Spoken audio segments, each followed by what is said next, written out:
ఈ after effects ఎవరైనా use చేస్తున్నారా? యూజ్ చేసిన బ్రో. ఓకే బ్రదర్, నేను ఇక్కడ ఒకటి ఎక్స్ప్లెయిన్ చేయాలనుకుంటున్నా, చాలా ఇంపార్టెంట్. ఆగస్ట్ 11th రోజు ఏం జరిగింది మనకి?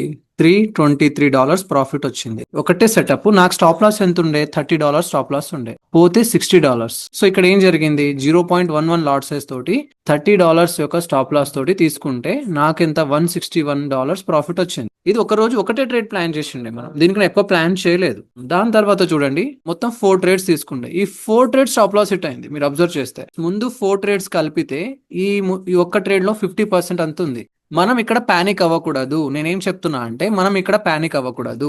మీరు రోజుకి ఎంత మనీ అర్న్ చేస్తారంటే ఉండదు, అది యావరేజ్ ఉంటుంది. Average per monthly or weekly ఉంటుంది. ఎందుకంటే ట్రేడింగ్ లో ప్రతి రోజు ఆపర్చునిటీ ఉండదు. టెక్నికల్ అనాలిసిస్ అర్థమైపోతుంది, కానీ బ్యాక్ టెస్టింగ్ చేయడం అండ్ సైకాలజీ వీటికి టైం పడుతుంది. సో మేజర్ గా మనం ఫోకస్ చేయాల్సింది ఏంది ఇక్కడ? Risk management, psychology, discipline.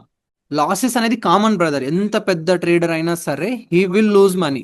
Major గా మనం ఫోకస్ చేయాల్సింది ఎక్కడ ఉంది అంటే, రిస్క్ మేనేజ్మెంట్ మీదనే ఫోకస్ చేయాల్సి వస్తుంది. ఎగ్జాంపుల్ చెప్తున్నా, మీరు ఒక 3 ట్రేడ్స్ తీసుకున్న, 3 ట్రేడ్స్ టాప్ లాస్ హిట్ అయిపోయింది, మీరు ఒక కైండ్ ఆఫ్ స్టేట్ లో వెళ్ళిపోతారు. అది చాలా తప్పు, అది అవసరం లేదు. Just you played your game, అంతే. మన పని మనం చేసాం, మార్కెట్ పని మార్కెట్ చేసింది, అంతే. ఎక్కువగా థింక్ చేసి లైక్ ఓ ట్రేడింగ్ కి వెళ్ళిపోవడం, లేదంటే నాకు ట్రేడింగ్ రావట్లేదు అని ఒక డిస్కంఫర్ట్ లో నెగిటివ్ లో వెళ్ళిపోవాల్సిన అవసరం లేదు. సో నో ప్రాబ్లం, మన ట్రేడ్స్ టైం వచ్చినప్పుడు చాలా చాలా పెద్ద ట్రేడ్స్ దొరుకుతాయి.